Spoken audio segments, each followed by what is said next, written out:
Timestamp July 28th, 2025, 9:40. Just got done. Okay, calm down, Mr. Acorn. Calm down. Just put all the chicken because I made a big old pan of leg quarters. I love dark meat. I don't know if anybody out there. I know people say yeah, there's some new sludge out here because of the rain. It can be like a skating rink here on the Lanai if you're not careful. And this is not a good place to strap on the rollers.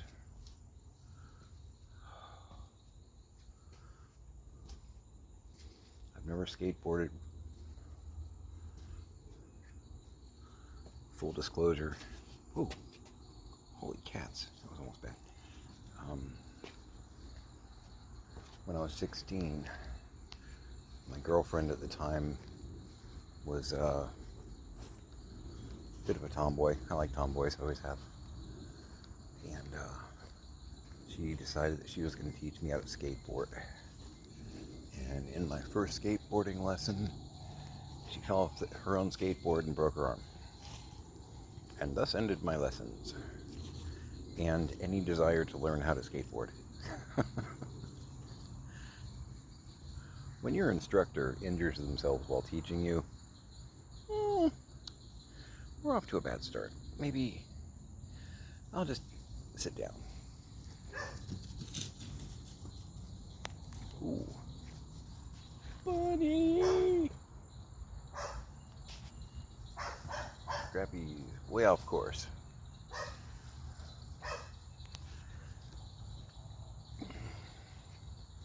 Not trying to sell you out, Jeannie. I just, other than up here, I really don't know where you went.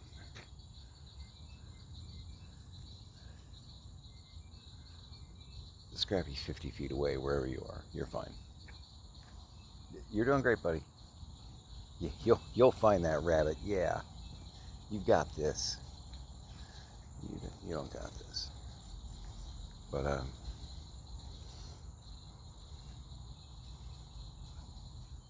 I'm sure she's along that fence line. Yeah. Mm-hmm. Yeah, you are good. So yeah, I put all the chicken away. I personally love the gamier taste of dark meat. My wife is a bit of a white meat snob. I've kind of, if I doctor the dark meat enough with, seasoning or sauces or whatnot, she can eat it without, like, turning her nose up. So I've done that quite a bit because we're on a budget most of the time. You can get chicken thighs usually pretty cheap, which is nice. They were running a special on, like, leg quarters a while back, and I grabbed a whole bunch of big bags and put them in the freezer. Economizing.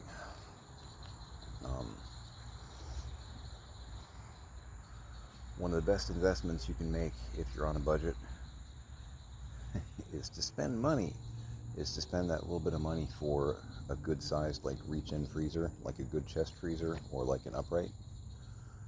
And then anytime there's a meat special or something, if you're a vegan, close your ears because I'm talking dirty stuff right now. But yeah, anytime there's a good meat special, get an extra, put it back.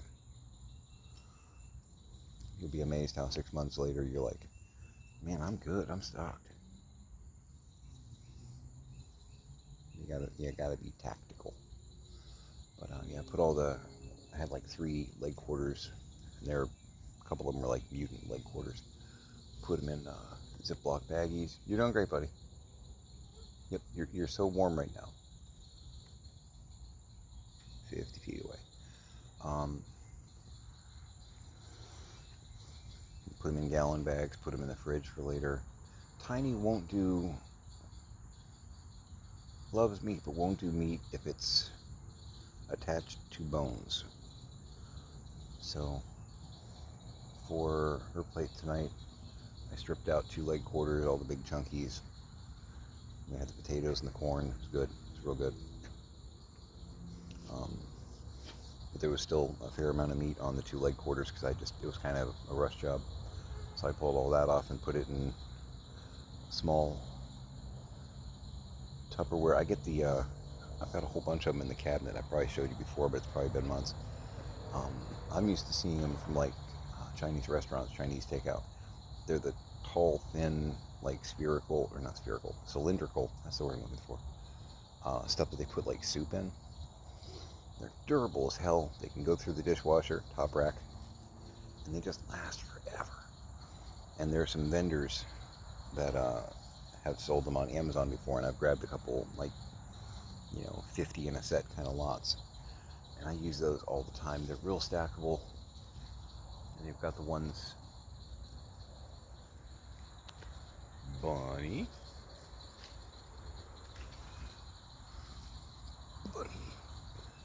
And he's 50 feet. He's 70 feet away on this time. Son. Not a hunting dog. But they've got some that are like 3 inches, 4 inches tall.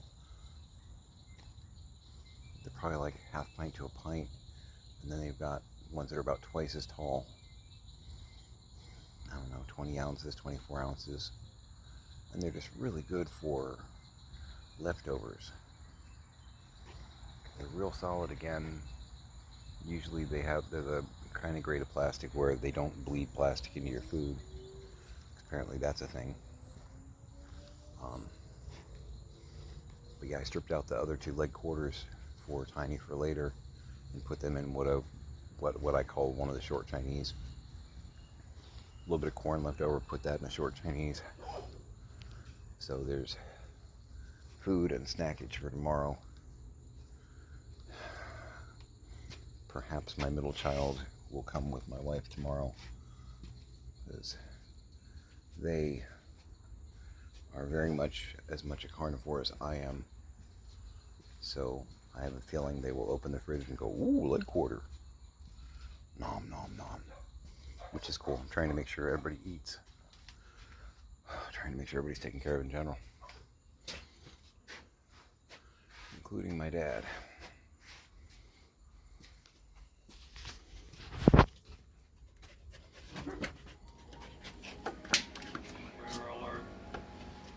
You kind of missed it, old man. Were you just at the door waiting for me to come back?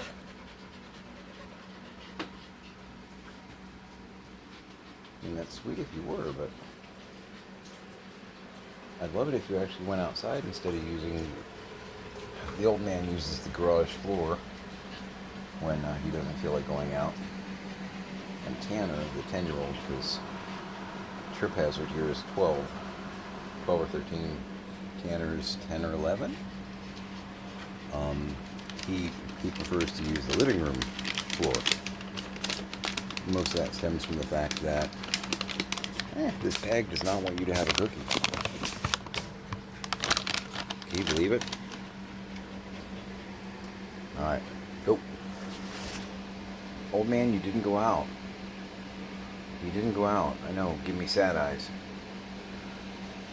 Yeah. Cookies are for closers. You got to the door way too late, apparently. And you just stared at me like I was an idiot. A lot of people do that, actually. Okay, so you're not in the minority there. But cookies are for closers anyway, man. I'm sorry. You come out with this next time and you'll get like one of those pepperonis or something.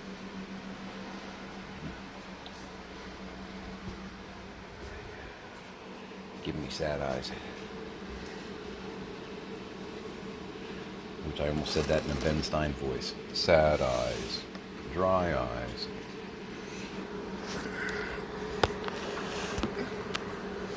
Yes, that was Ben Stein that did the Visine commercials back in the day. In case you're like, why is that familiar? Dry eyes. He's very emotive, that one. And if you're still not sure where you know that guy from, Bueller. He does a neat lesson on tariffs in that movie, too. Not everybody's seen Ferris Bueller, it would seem. Did it work? Did it work? Class? No, it did not.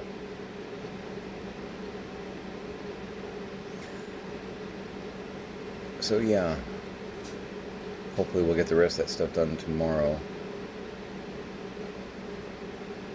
As far as the paperworky stuff, I was doing a little bit of that too after I got done with putting dinner away. Made some coffee. Just doing the Harry and David vanilla. I have a thing for sunflowers. I've always liked them, and then there's Plants vs. Zombies and Garden Warfare, and if I get the ink on my right shoulder that I want to get, I'll have a variation of like a sunflower on there, and a variation of a frog. I gotta get with Mickey. He's the guy that did my other tat, and I always promised him I'd give him first crack at any other skin I decided to get poked at. He's a brilliant tattoo artist down in Bradenton. I met him when we were running the shop. Ironically, big Teenage Mutant Ninja Turtles fan. Huge, in fact. And I'm not a huge fan. I watched the cartoon a little bit way back in the day. I've actually read some of the comic books when they were black and white. I do have a soft spot for it though, because some of my friends and I used to play the 4-player arcade game all the time, because they had it at the putt-putt that I used to go to. That, and they had the and this is for my own personal mini arcade, and this is going to be probably pricey and hard to find. They had the 6-player X-Men game, and I don't think they made that many of them, and I haven't seen any of the companies out there that actually do like repro games. I haven't seen any of them actually make the 6-player. They'll make the 4-player X-Men, but not the 6-player. At least I haven't seen anything in their catalogs. The 4-player, yeah, but it's like, I want the 6-player. I'm gonna go big. But that's not gonna be a $2,000 game. That's probably gonna be like a $6,000 or $10,000 game. So that's further down the road. That's further down the road. But I want one. I know I'm 12. I know.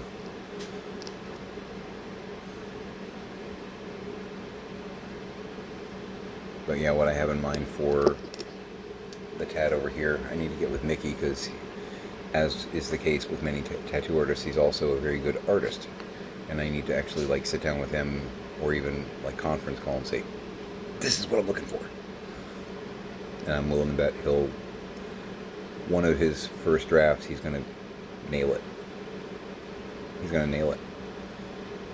So, but yeah, he has, bear in mind, we ran a hobby shop for like 9 years. I've seen a lot of people with a lot of collections over the years, even before and after running the shop, because I am that dork.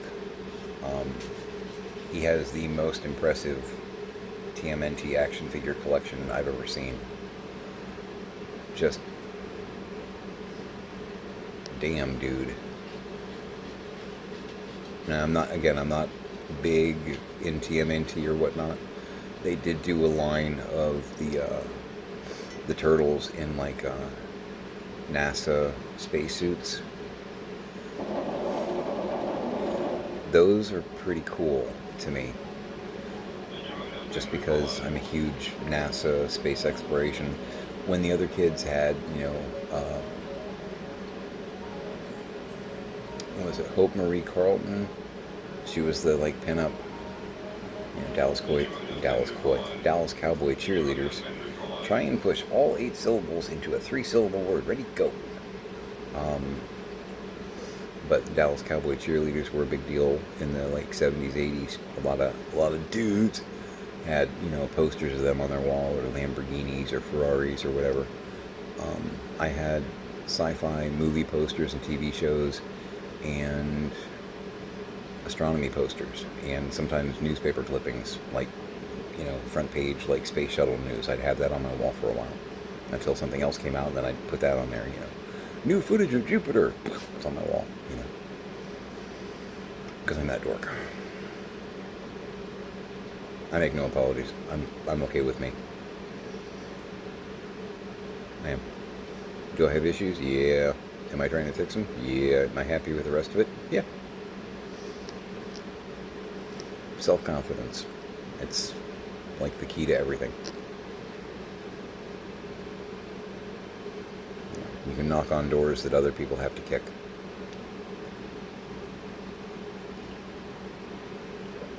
But yeah, every year Dollar Tree does a sunflower line, and every couple years they trade up the sunflowers on their mugs, and I always get like 2 or 3 of the new one. Actually, there was one year, like 3-4 years ago, that I didn't get them because I just didn't like the print for some reason. I didn't like the look of it. I think part of it was there was a lot of orange in it, and nothing against red or orange sunflowers exactly, but I kind of like my sunflowers bright yellow. And the sunflowers in this particular set just had a really strong orange thing going on. I was like, I'll skip it. But yeah, I've got half dozen to 10 sunflower mugs in my cabinet.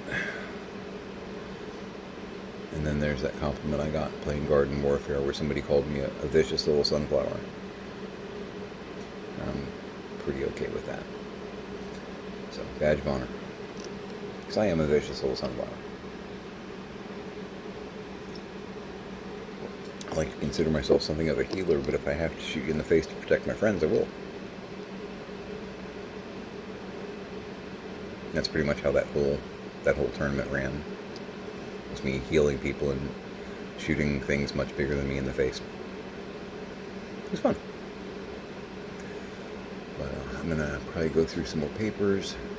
I'm gonna take a shower. I'm hoping that we got an electrician coming in the morning.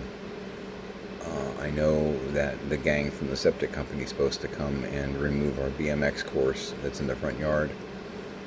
Hopefully they won't sever the temporary internet line that we have. It's lying on top of everything, so hopefully they can see it. If they manage to cut that, I will be incensed. I'm gonna pull out the 50 center there. I will be. They will earn my ire. I will be irked.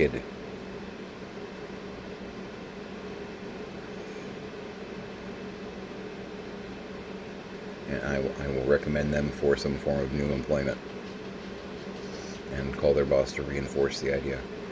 Man, I don't like making those phone calls. I really don't. But I can, you know.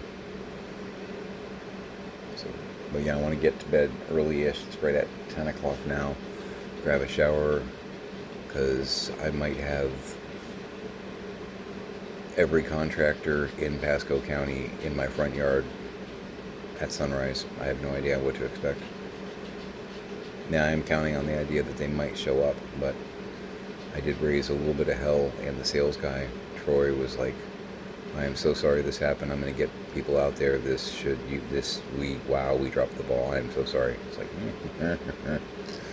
9 days with no contact from you guys in the middle of a job? Come on. He's like, yeah, I know. I'd be furious. I'm like, I am. I just handle myself really well under pressure, and right now, my darker side wants to scream, yell, and threaten, but I'm being cool.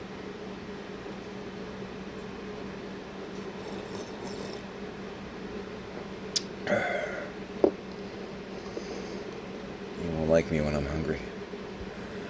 Wait, that's not the word.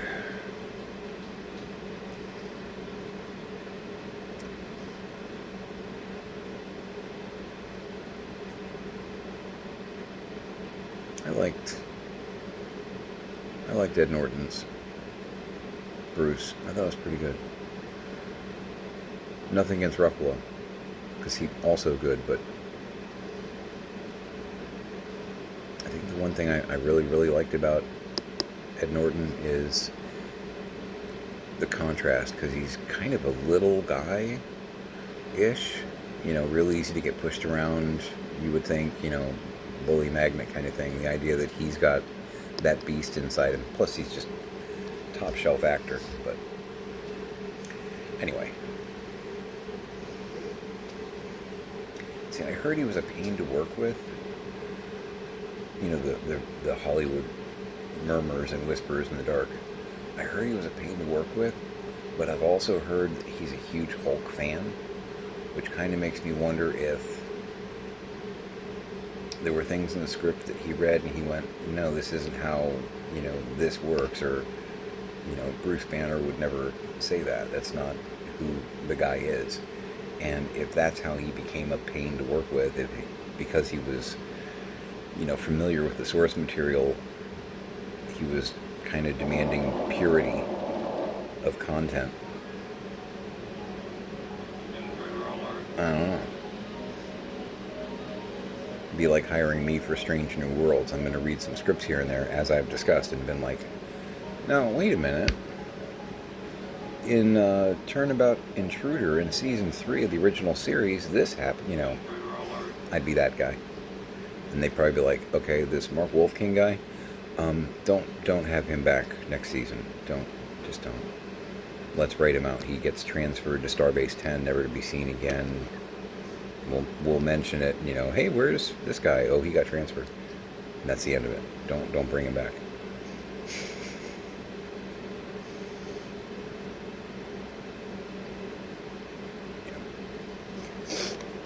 That's how that would probably work. And then I could go work on the Orville, Anyway,